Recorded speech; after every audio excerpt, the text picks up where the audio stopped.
चल गईलू ससुरा जान नहीं बतैलू अपना लवर के तू कैसे भुलैलू।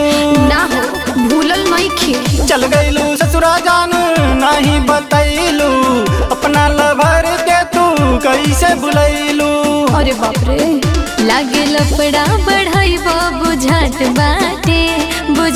बाटे फोन करो जनी आज सुहाग रात बाटे फोन करो जनी आज सुहाग रात बाटे। अरे मजबूरी को समझो।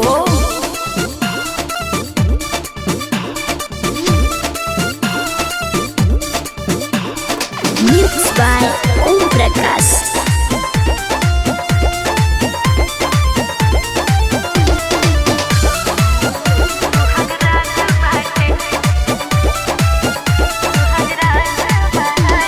ससुरा से घरे हम जल्दी ही आइब जवन जवन कहब सब पुराइब। अरे बूझ रहे हो ना ए हो। ससुरा से घरे हम जल्दी ही आइब जवन जवन कहब सब पुराइब। समझे रानी झूठो के असरा धरावेलू ना हो कहे खातिर तू हमके तरपावेलू। अरे लागे तुम्हारा के कुछो ना सोहात बाटे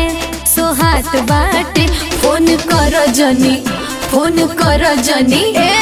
करो जनी आज सुहाग रात बाटे फोन करो जनी आज सुहाग रात बाटे।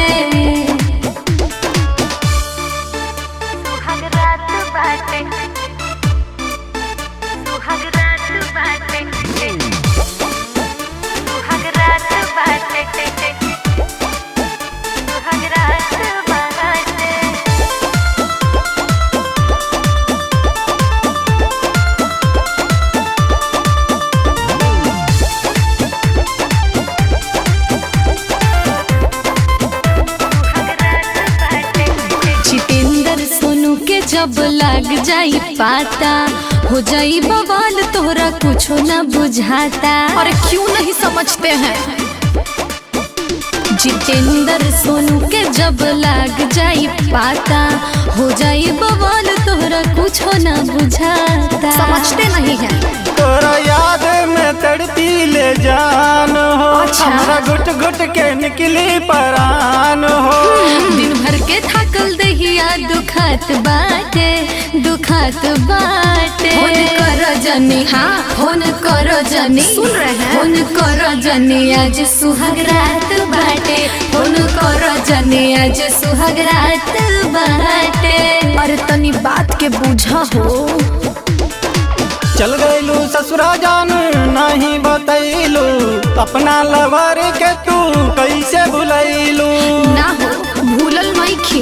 चल गईलू ससुरा जान नहीं बतैलू अपना लवर के तू कैसे भुलैलू। अरे बाप रे लागे लफड़ा बढ़ाई बुझात